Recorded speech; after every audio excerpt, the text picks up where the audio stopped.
It started with the sound of breaking glass at 3 a.m. I looked out my window and saw the red flashing lights reflecting off the hood of a tow truck. They weren't taking a car. They were taking everything. 3 years ago, Brenda sat in my kitchen, swirling a glass of $200 Dom Perignon, and told me that my life was tragically boring. She pointed at my coffee coupons and laughed, saying I smelled like mothballs and poverty. She called herself a queen. Well, tonight, the queen is banging on my front door in the pouring rain, holding a plastic bag with her remaining clothes, begging for $20. But I didn't open the door immediately. First, I checked my bank account balance on my phone. $2.4 million. Then I turned on the porch light to look at her face. That's when I realized this wasn't just bad luck. This was a crime scene, and she was the suspect of her own life. To understand the anatomy of a financial suicide, however, you have to look at the victim when they still believe they are immortal. Go back 3 years. It was the annual Cypress Creek Block Party, a deceptive, blindingly sunny afternoon in late June. The air in our Florida cul-de-sac was thick enough to chew, smelling of freshly cut St. Augustine grass, charcoal smoke, and Brenda's perfume. It was Chanel No. 5, but she applied it like she was trying to fumigate a pest problem. It entered the room 5 seconds before she did and lingered for an hour after she left. I was sitting in my usual spot, a folding canvas chair near the cooler, nursing a glass of homemade iced tea. I was wearing my charcoal cashmere cardigan. It was a thrift store find, $8, 100% Scottish wool. Brenda called it drab. I called it insulating. Brenda, on the other hand, was impossible to miss. She was vibrating at a frequency the rest of us couldn't afford. She wore a neon pink jumpsuit that looked like it had been spun from sugar and arrogance, and gold bangles clattered up her forearms like handcuffs made of bullion. She was holding court by the potato salad, her laugh a sharp, brittle sound that forced the neighbors to turn and look. That was the point, of course. Brenda didn't live, she broadcasted. She spotted me and glided over, her heels sinking slightly into the soft turf. "Ellie, darling," she purred. She always said darling with a microscopic pause before it, as if she were searching the word in a foreign dictionary. "You look comfortable, very library chic." "Hello, Brenda," I said, taking a sip of tea. "Nice jumpsuit." "Oh, this old thing? It's a Versace sample. I picked it up in Milan." She lied. I knew she hadn't left the state in 4 years. I tracked the neighborhood's travel patterns by the accumulation of mail, and Brenda never had mail holds. She leaned in, dropping her voice to a conspiratorial stage whisper that was loud enough for the Johnsons 3 houses down to hear. "I saw you pulling out of the driveway yesterday. Still driving that little Honda? My God, Eleanor, it's a 2010. Doesn't it feel unsafe, like riding in a tin can?" I set my glass down on the plastic table. "It gets 30 miles to the gallon, Brenda. The oil is clean, the tires are new, and most importantly, it's paid for. I haven't had a car payment since the Obama administration." She threw her head back and laughed. It was a practiced motion, exposing the taut tendons of her neck. "Oh, you hold on to pennies so tight, I'm surprised Lincoln doesn't scream. Live a little. You can't take it with you, you know. I just leased the new Mercedes MLE, heated seats, massage function, ambient lighting that changes with your mood. It's an investment in me." There it was, her favorite phrase, an investment in me. Brenda used the word investment the way a drunk uses a lamppost, more for support than illumination. She bought designer handbags and called them investments. She bought a Peloton she never used and called it an investment. She threw dinner parties where she served truffles and Wagyu beef to people she barely liked, calling it an investment in her network. "Leased?" I asked, keeping my face neutral. Of course leased, she scoffed, waving a hand dismissively. Why tie up capital in a depreciating asset? It's smart money, Ellie, but I wouldn't expect you to understand the nuances of leverage. You're too busy clipping coupons for, what is that brand of coffee you drink? Folgers? Generic store brand, I corrected. It's the same bean, different sticker. Tragic, she sighed, checking her diamond-encrusted watch. Well, I have to run. The caterers are setting up the chocolate fountain in my driveway. You should come over later, although, she eyed my cardigan, maybe change into something a little less funeral. I watched her walk away, the neon pink fading into the crowd of neighbors she was desperately trying to impress. She moved with a frantic energy, a shark that would drown if it stopped spending. I didn't feel jealous. I didn't feel small.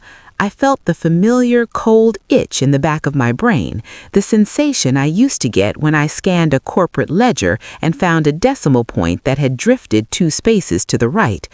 I'm a forensic accountant. I don't look at shoes, I look at math. And looking at Brenda, the math was screaming. She was a walking equation that didn't balance. Then came the villain. In cheap thrillers, the villain wears a mask or carries a gun. In the world of finance, the villain is invisible. It's atmospheric pressure. It's a shifting tide. Its name was inflation. It didn't kick down the door. It seeped through the cracks in the window frames.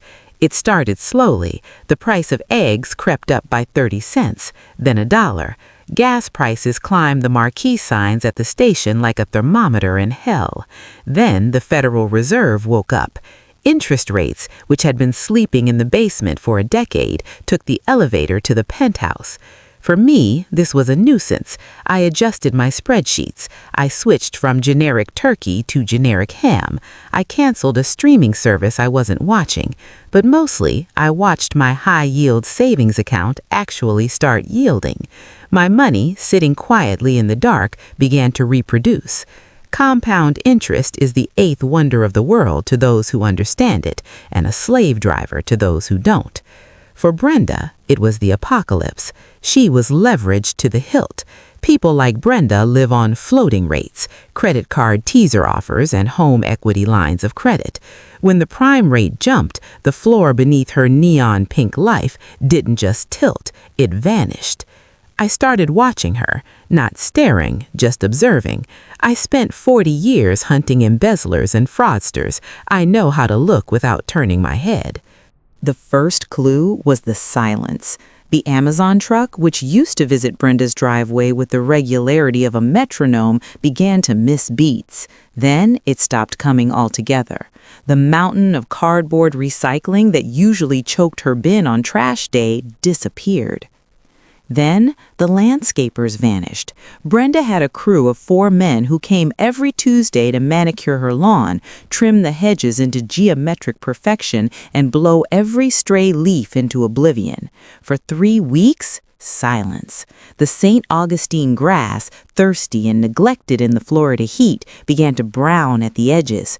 Weeds, the opportunistic infections of suburbia, poked their heads through her pristine flower beds. One morning, I saw her outside with a garden hose, wearing a bathrobe, trying to water the dying hydrangeas. She looked over her shoulder, scanning the street to see if anyone was watching her do manual labor. I ducked behind my curtains. To her, gardening was an admission of defeat. It meant the check had bounced. But the real smoking gun came a month later at the grocery store.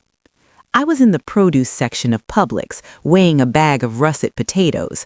I saw Brenda at the end of the aisle. She was wearing sunglasses indoors, huge, bug-eyed tortoiseshell frames. She wasn't near the truffle oil or the imported cheeses. She was standing in front of the manager's special clearance bin.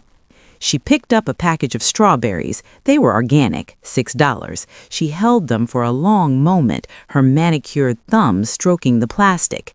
Then she put them down. She reached into the clearance bin and pulled out a bag of apples. They were bruised, brown spots blooming on their skins like rot. $1.50 for the bag. She looked around quickly, snatching the bag and burying it under a loaf of white bread in her cart. I stepped out from behind the potato display. "Hello, Brenda." She jumped, nearly knocking over a display of avocados. She whipped around, adjusting her sunglasses. "Ellie, God, you creep up on people like a ghost."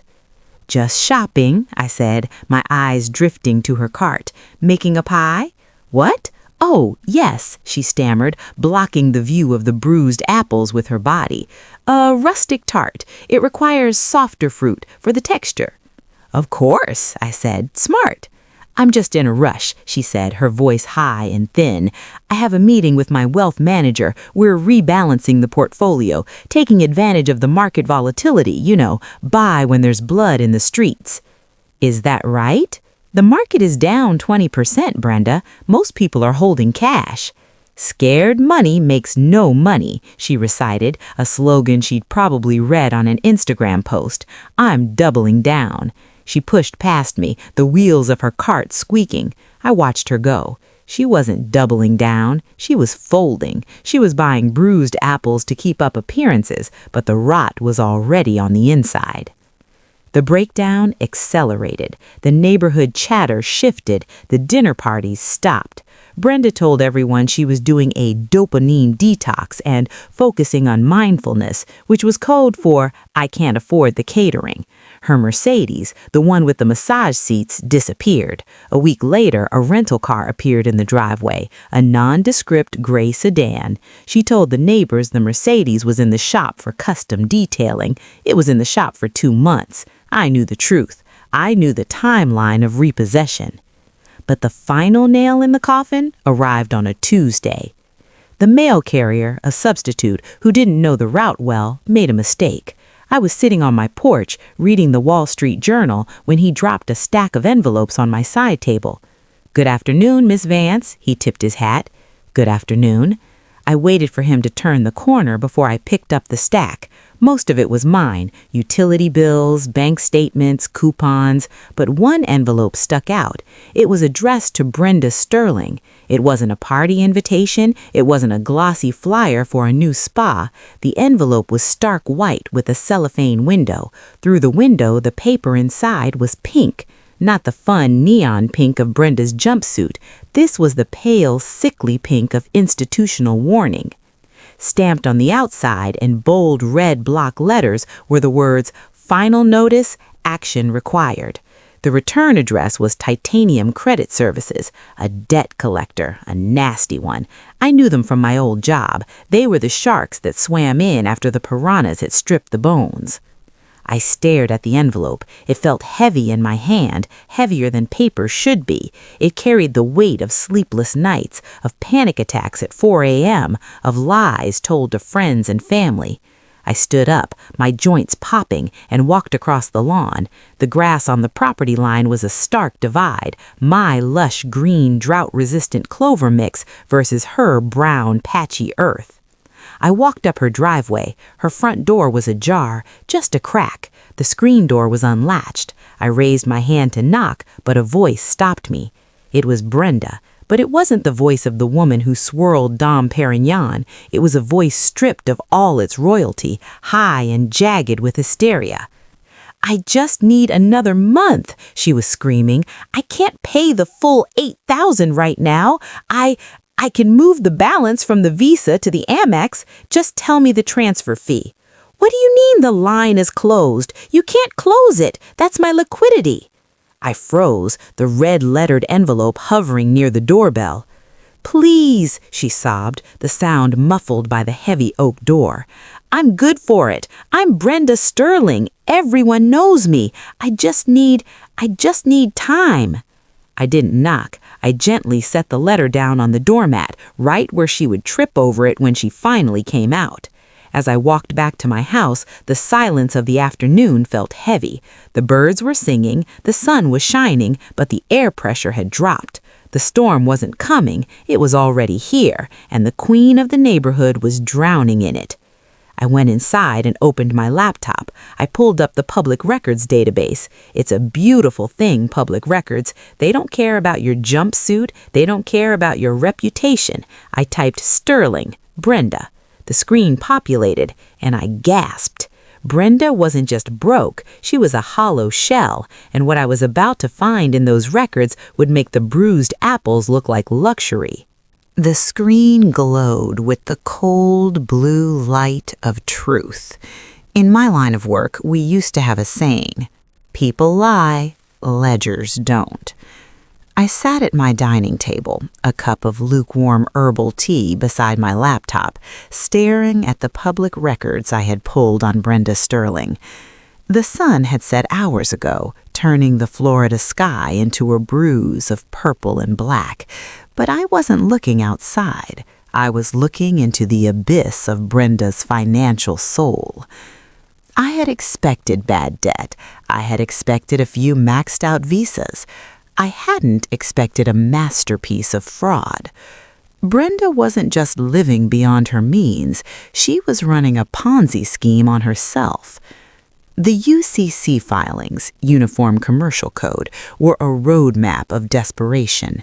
There were liens against her furniture, liens against the pool equipment, a second mortgage taken out 3 years ago, followed by a home equity line of credit, HELOC, taken out 6 months later. But the real horror story was in the inquiries. I have access to certain databases, perks of a 40-year career tracking money for the DOJ. Brenda had 15 active credit cards. 15. I sat back, the tea gone cold on my tongue. The average American has 3. A churner, someone who plays the points game, might have 8. But 15 active lines of revolving credit for a woman with no verifiable income since 2018? That wasn't a wallet, that was a bomb. I closed the laptop. The detective in me had woken up, stretching its legs after years of retirement. I needed to see the mechanics of it. I needed to see the sweat. The next morning, the heat index hit 102 degrees by 10 a.m. It was a suffocating wet heat that made the asphalt shimmer. I positioned myself on my front porch with my pruning shears and a bush that didn't need pruning. I watched the mail carrier arrive. He was struggling. Brenda's mailbox was a gaping maw, and he was stuffing it with the thick, glossy envelopes of credit offers and the thin, terrifying envelopes of collections. Then I saw Brenda. She came out the side door, moving quickly like a cockroach caught in the kitchen light. She wasn't wearing the neon jumpsuit. She was wearing oversized sweatpants and a stained t-shirt. Her hair, usually a helmet of blonde perfection, was pulled back in a messy clip. The dark roots were showing, an inch of gray that screamed 3 months without the salon. She went to the mailbox, looked left, looked right, and grabbed the stack. She didn't sort it. She didn't look at the return addresses. She shoved the entire pile into the bottom of her recycling bin, buried under empty soda cans. She was shredding the mail unopened. I understood the mechanism immediately. It's called kiting. It's a term we used in the bureau for check fraud, but in the consumer world, it's a game of musical chairs played with interest rates. You use card A to pay the minimum balance on card B. Then, when card A fills up, you open card C with a 0% introductory APR on balance transfers. You move the debt from A and B to C. You pay a 3% transfer fee, but you buy yourself 12 months of silence. It works beautifully. It feels like magic. You're spending money, but the bill never really comes due. You're surfing on the wave of the bank's money. But Brenda had forgotten the cardinal rule of surfing. Eventually, the wave breaks. The Federal Reserve had raised rates by 0.75% 3 times in a row. The 0% offers had dried up. The transfer fees had jumped to 5%. The music had stopped, and Brenda was standing there with 15 cards and nowhere to sit. I snipped a branch of healthy azalea by mistake. The logic of it made me sick. She was burning the furniture to heat the house. The collapse happened in stages, like a building demolition. First, the structural supports go, then the dust rises, then the gravity takes over. The structural support snapped 2 weeks later. The Neighborhood Homeowners Association meeting was held in the community center, a sterile room that smelled of floor wax and stale coffee.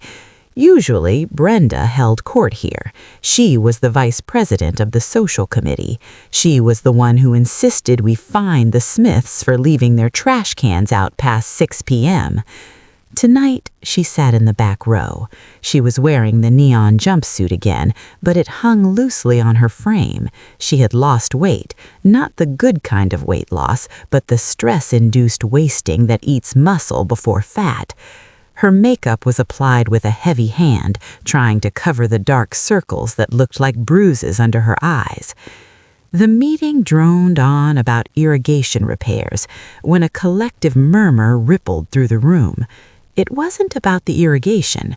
People were looking at their phones. A few whispered. Then someone turned up the volume on the television mounted in the corner, which was usually set to a muted weather channel. The screen flashed red. Breaking news. An anchor with perfect hair and a grim expression was speaking. The headline crawled across the bottom of the screen. Prestige Yields founders arrested in the Bahamas. Billions missing in crypto-backed Ponzi scheme. The room went silent. I felt a cold spike of adrenaline. Prestige Yields. I looked at Brenda. She wasn't looking at the TV. She was looking at her phone, her face illuminated by the pale glow. Her thumb was tapping the screen over and over again. Tap, tap, tap. She was trying to log in.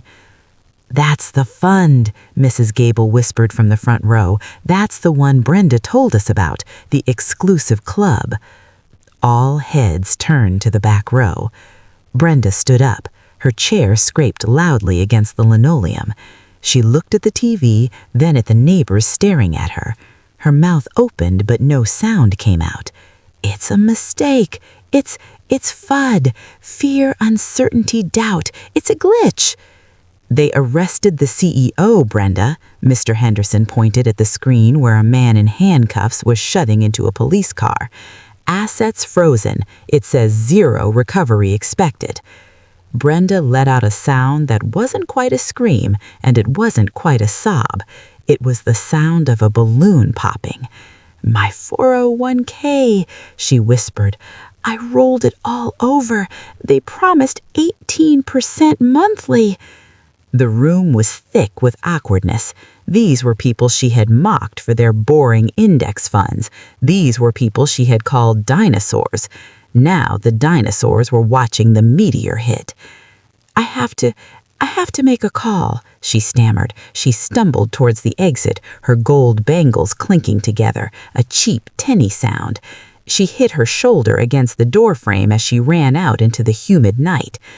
I didn't follow her. I stayed in my seat and watched the news ticker. Assets frozen. That was it. Twist number 2. The investment she had used to justify her superiority, the nest egg that was supposed to save her from the credit card debt, had just evaporated. She didn't just have $0, she had $. She was a dead woman walking. A normal person might have felt pity. Watching a contemporary be destroyed so publicly, so thoroughly, usually elicits a pang of sympathy. We are all human. We all fear the fall. And for a few days I did feel it. I considered baking a casserole. I considered going over there and offering to look at her books to see if there was a way to structure a bankruptcy that wouldn't leave her homeless. But then I went into my attic. I was looking for my own tax returns from 2018. The IRS had sent a query about a charitable deduction, routine stuff, and I needed the receipt. My attic is organized, labeled boxes, climate-controlled, dust-free. I found the tax box, but next to it was a file folder labeled Loan Docs/MISC. I frowned. I didn't have any loans. I owned my house outright. I opened the folder.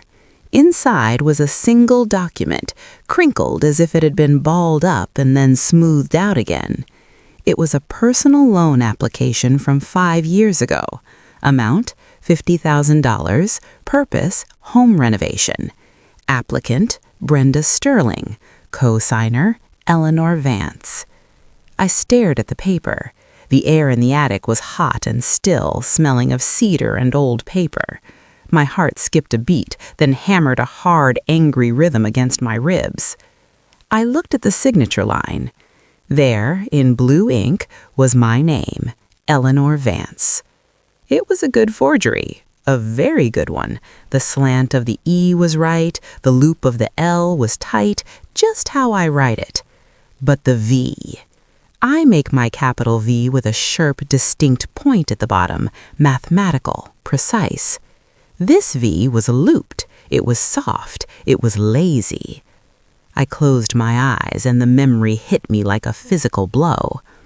5 years ago, Brenda had come over for coffee. It was before the insults became constant, back when we were still pretending to be friends. She had been jittery that day, pacing my kitchen.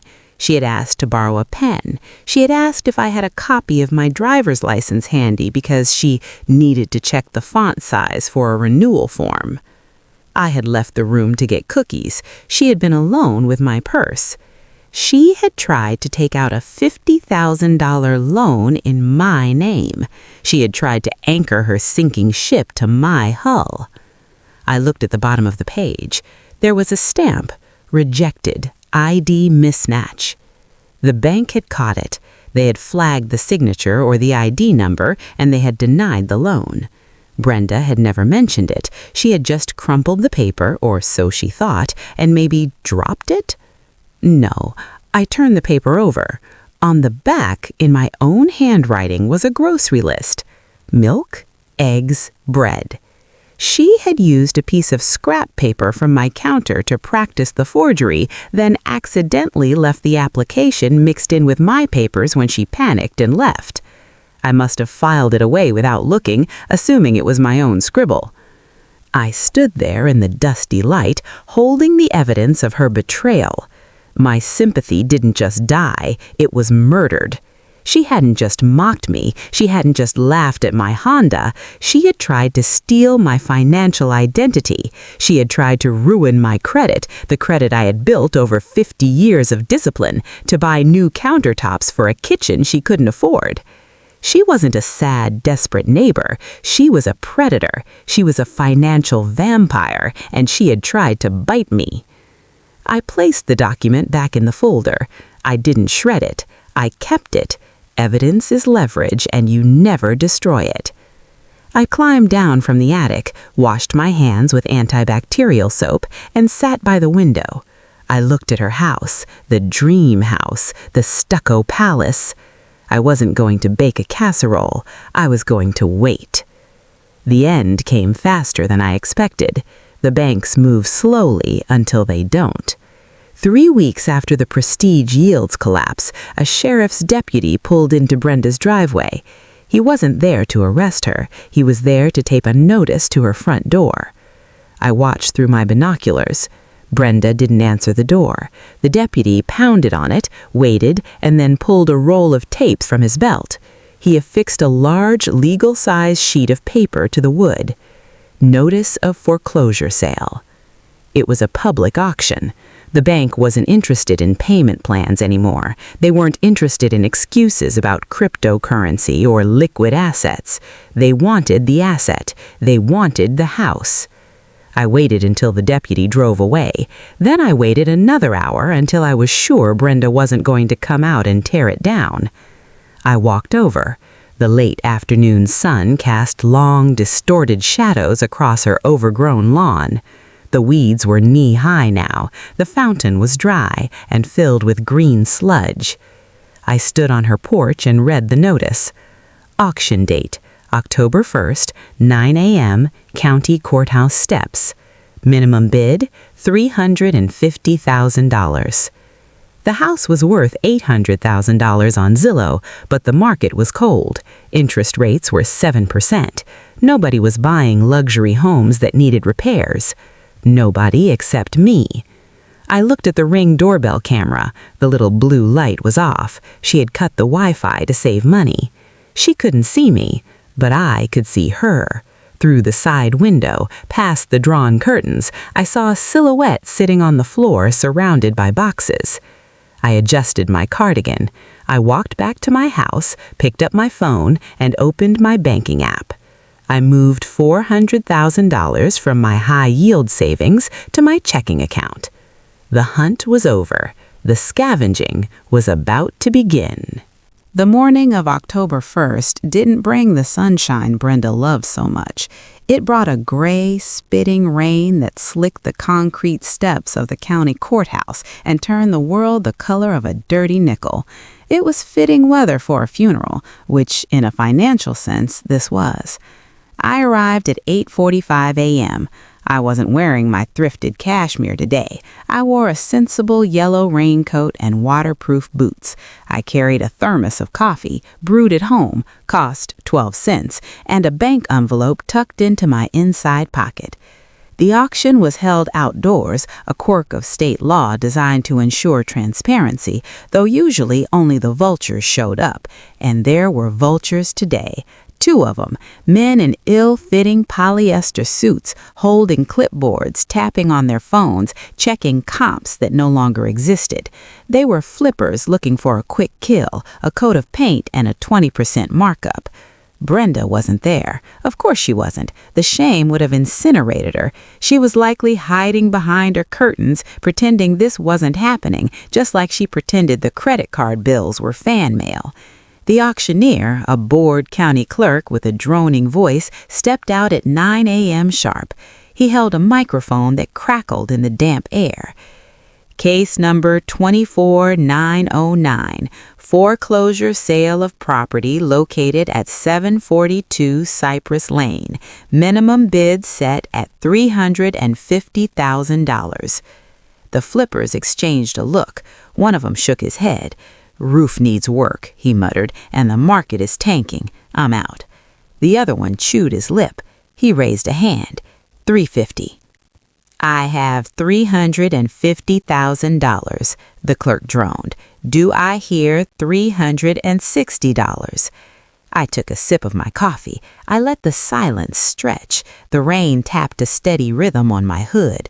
The flipper looked nervous. He didn't really want it. He was leveraging hard money loans. He couldn't afford to sit on a depreciating asset. $355,000, I said clearly. The flipper turned to look at me. He saw an old woman in a yellow raincoat. He probably thought I was buying it for a grandkid or that I was senile. He didn't know I had a spreadsheet of the property's value dating back to 1998. He didn't know I had factored in the cost of the roof, the pool pump, and the unpaid property taxes. $360, he countered, but his voice lacked conviction. $375,000, I said. My voice didn't waver. It was the voice of a woman who pays cash. The flipper flinched. He looked at his phone, then at the gray sky, then at me. He did the math. In a high-interest economy, cash is king, and he was a peasant borrowing from a king. "Too rich for my blood," he grumbled, capping his pen. "Going once?" the clerk said, looking at his watch. He wanted to get back inside to his radiator. "Going twice?" The gavel hit the podium with a wet thud. "Sold to the lady in yellow." I walked up the steps. I didn't feel a surge of adrenaline. I didn't feel joy. I felt the satisfying click of a balanced equation. I pulled the envelope from my pocket and handed over the cashier's check. I signed the paperwork and watched the clerk stamp it. The ink was barely dry when I turned to look out at the rain-slicked street. I owned it. Brenda's palace, the investment in me. I had bought it for 40 cents on the dollar, but I didn't go to the house immediately. I went home. I had tea. I waited. Karma is a dish best served on a schedule. Which brings us back to where we started, the night of the eviction, 3 a.m. The storm had turned violent, lashing against the windows like it was trying to break in. I was awake, sitting in my reading chair when I saw the red lights reflecting off the wet pavement. I watched the tow truck back into Brenda's driveway. It wasn't the repo men taking her car. That had happened weeks ago. This was a moving crew hired by the bank to clean out the property before the title transfer was finalized. They were throwing black garbage bags into the back of a truck. Brenda was standing on the sidewalk. She was holding a single plastic grocery bag. She looked like a ghost, her white pajamas soaked through, clinging to her skin. She stood there for a long time, watching the truck drive away with the last remnants of her curated life. Then she turned. She looked at my house. My porch light was the only beacon in the darkness. I heard her footsteps on my walkway, heavy, dragging steps. Then the pounding on the door. "Ellie, Ellie, please." I waited. I checked the time. I checked my bank balance, $2.4 million, minus the check I'd written, plus the interest accrued since yesterday. The math was comforting. I opened the door. The wind howled, blowing rain into my foyer. Brenda stood there, shivering so violently her teeth were chattering. Her masquerade had run down her face in long, jagged streaks, looking like the war paint of the defeated. She took it," she sobbed, her voice cracking. "They changed the locks. I was sleeping, and they banged on the door and told me to get out. They said the house was sold." I leaned against the doorframe, crossing my arms over my chest. "I know, Brenda. I saw." She wiped her nose with the back of her hand. I have nowhere to go, Ellie. My sister won't take my calls. My friends..." She let out a bitter, choked laugh. "The club, nobody answers." She looked up at me, eyes wide and bloodshot. Can I stay here, just for a night, until I can figure out a hotel?" "No," I said softly. She recoiled as if I had slapped her. "What?" "My guest room is full of boxes," I lied. I didn't have boxes. I just didn't want her energy in my sanctuary. "Ellie, please, I'm begging you. I need $20, just for a cab, just for something." "I don't have cash. You know I don't carry cash." Her face crumbled. The last shred of the queen dissolved, leaving only a frightened, aging woman in the rain. She turned to leave, her shoulders slumped in complete defeat. "But," I said, my voice cutting through the sound of the rain. She stopped. She turned back, hope flickering in her eyes like a dying candle. "I do have a rental property available immediately. It's a nice house, 4 bedrooms, pool, though the pump needs work, slightly neglected garden." She blinked, water dripping from her nose. "What? Where? Ellie, I have bad credit. I have no deposit. I can't..." "We can work out a payment plan," I continued, ignoring her interruption, "based on your Social Security checks. Direct deposit, so you can't spend it on Dom Perignon." I reached into the pocket of my cardigan. I pulled out a set of keys. They were heavy brass keys. Her keys. I held them up, and they caught the light of the porch lamp. Brenda stared at them. She looked at the keys, then at the dark silhouette of her former house across the lawn, then back at me. The realization hit her like a physical blow. Her mouth fell open. The shock was absolute. "You?" she whispered. The word was barely audible. "Me," I said. You bought it?" "I invested," I corrected her. "The market was favorable. The asset was distressed." She stared at me with a mixture of horror and awe. She was looking at me, really looking at me for the first time in 10 years. She didn't see the thrifted cardigan or the coupon clipper anymore. She saw the predator who had been sitting quietly in the tall grass while she grazed. "Why?" she asked. "Because it was a good deal," I said simply, "and because I hate seeing a good house go to waste." I held the keys out further. "Do you want them? Or should I call the locksmith to change them tomorrow?" She reached out. Her hand was shaking. She took the cold metal from my palm. "Rent is $2,000 a month," I said, my voice hardening. "That's well below market value, Brenda. Consider it a friends and family discount. But the lease is strict." "Lease?" she stammered. I pulled a folded document from my other pocket. Standard rental agreement. I've highlighted the important sections. No subletting, no unauthorized renovations, and Section 4, Clause B is non-negotiable. What's Clause B? Tenant is responsible for all lawn maintenance, I said. The homeowners association has fined me twice for your weeds. I expect that grass to be green by November. She clutched the keys and the paper to her chest. She looked at her house, my house, and then back at me. Tears welled up again, but these weren't tears of self-pity. They were tears of relief, and perhaps a terrifying new respect. Rent is due on the 1st, I said, stepping back and reaching for the door handle. Don't be late. I have a spreadsheet. Thank you, she whispered. Good night, Brenda. I closed the door. I locked the deadbolt. I listened to the rain for a moment.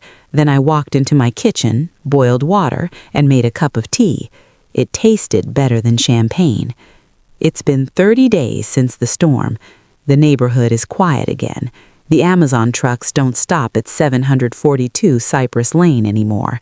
The catering vans are gone. I'm sitting in my living room, looking out the window. It's a beautiful, crisp morning. Across the street, the garage door opens of the big stucco house. Brenda walks out. She isn't wearing a jumpsuit. She's wearing denim overalls and gardening gloves. She looks tired, but she looks solid, real. She walks over to the shed, drags out the lawnmower, and pulls the cord. It takes 3 tries, but the engine roars to life. She starts to push, back and forth, row by row. She looks up and sees me watching her from my window. For a second, I think she might glare at me. I think she might make a rude gesture, but she doesn't. She stops, wipes sweat from her forehead, and gives me a small, stiff nod, a tenant acknowledging the landlord. I nod back, raise my teacup in a silent toast, and turn away. I have work to do.